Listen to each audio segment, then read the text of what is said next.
Assalamualaikum warahmatullahi wabarakatuh. Halo semuanya, perkenalkan nama saya Yogi Aritya Candani Putri, NIM 2202011180 dari Prodi Sistem Informasi kelas B. Di video kali ini saya akan membahas tentang metode klasifikasi khususnya algoritma Kainyers-Neighbors atau KNN. Oke, sebelumnya kita harus tahu dulu nih apa itu klasifikasi. Jadi klasifikasi adalah salah satu metode machine learning untuk memprediksi kategori atau kelas dari suatu data berdasarkan pola yang sudah dipelajari dari data sebelumnya.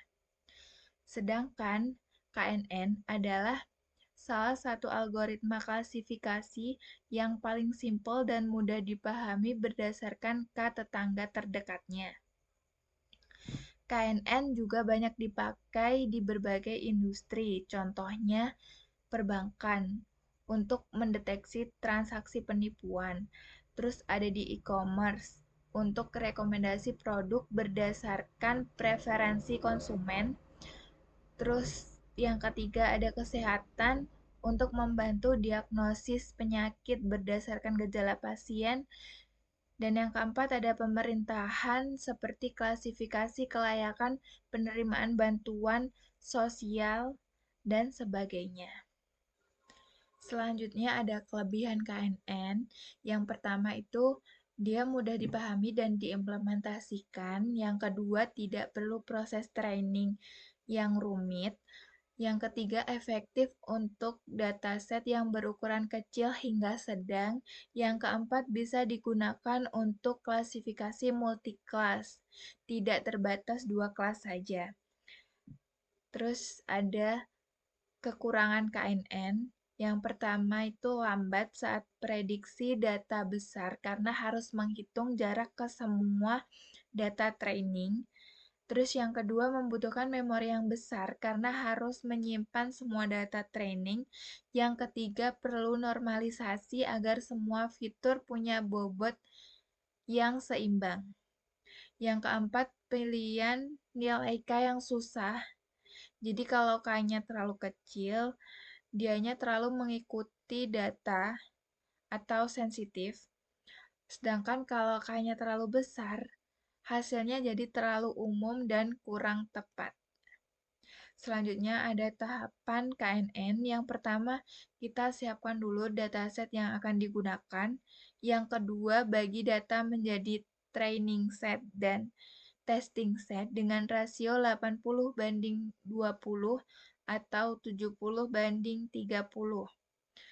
Terus yang ketiga, kita tentukan nilai K yang bisa digunakan.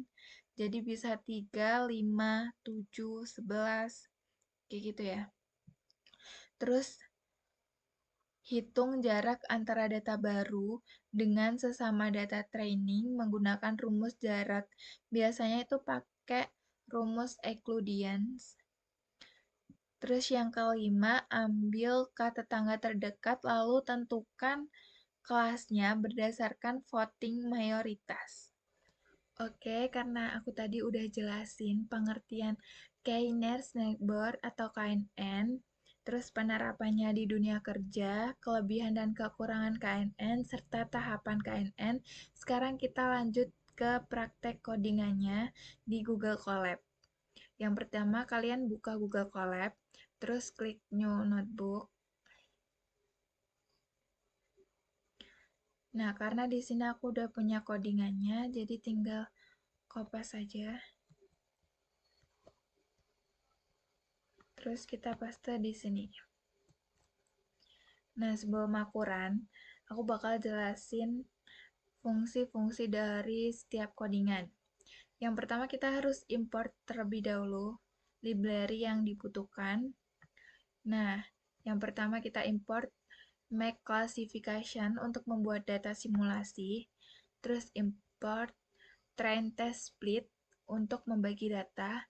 Terus import K-Neighbors Classifier untuk algoritma KNN. Dan yang terakhir kita import Accuracy Score dan Classification Report. Ini untuk evaluasi modelnya. Setelah itu, kita membuat dataset simulasi. Di sini aku sampelnya pakai 100 data. Di sini aku pakai data pemerintahan ya. Jadi untuk bantuan gitu. Terus ini ada label yang akan digunakan, ada 5 label atau fitur ya. Terus 2 kelasnya yang jadi penentu layak dan tidak layak. Nih. Nah, terus aku kasih random state biar hasilnya selalu sama pas di run. Nah, yang kedua kita akan membagi dataset training dan testing 80% dan 20%. Ini codingannya. Ini buat 20% testing dan 80% training. Nah, ini tadi kayak yang tadi ya. Kita pakai random state. Kenapa pakai random state?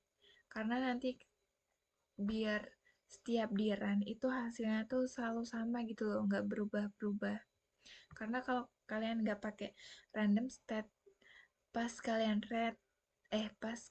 run itu hasilnya bisa beda-beda gitu. Terus kita membuat model KNN. Nah, kita tentukan dulu K-nya berapa. Di sini aku pakai 5 ya. Berarti 5 tetangga terdekat. Ini codingannya. Ini codingan untuk data training. Dan ini untuk data testing. Terus selanjutnya kita menghitung akurasi model. Codingannya seperti ini. Selanjutnya menampilkan matriks evaluasi lengkap. Ada precision, recall, dan skornya, F1 score. Terus yang keenam, kita percobaan menggunakan beberapa K. Jadi kita coba pakai 3, 5, 7, 9, dan 11.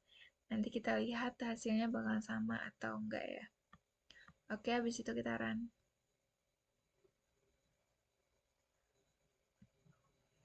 Kita tunggu.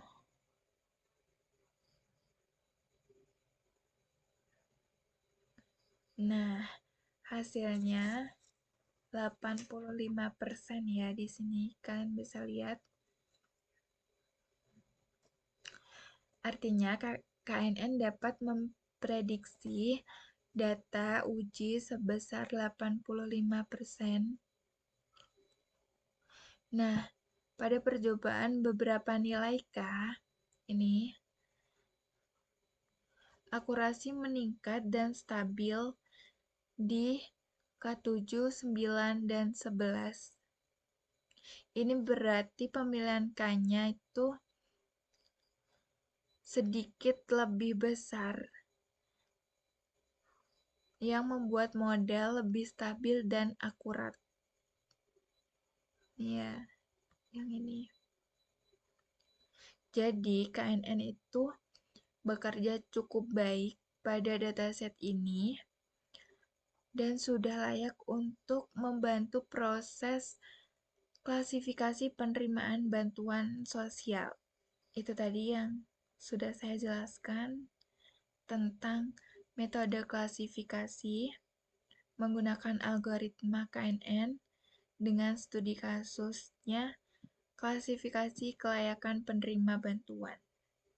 Semoga video ini bermanfaat dan bisa membantu kalian memahami konsep KNN dengan lebih mudah. Saya akhiri.